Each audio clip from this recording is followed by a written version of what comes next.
How to make a TikTok sound longer than 1 minute. First of all, open up the TikTok application on your phone. You will then be taken to the TikTok homepage. Here, you can explore and view TikTok Reels. On this page, go to the bottom panel and tap on the plus icon in the middle. This is the TikTok camera screen.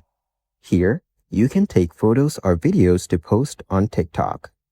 Now, go to Media at the bottom right corner. You can choose photos or videos from your camera roll over here. Scroll up to find a video longer than 1 minute and select it. Then tap on Next at the bottom.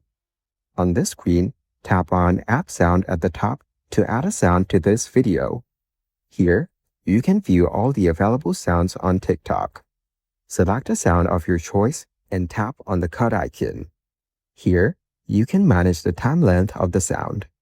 Then tap on Done at the bottom right corner. After that, tap on Next to post it.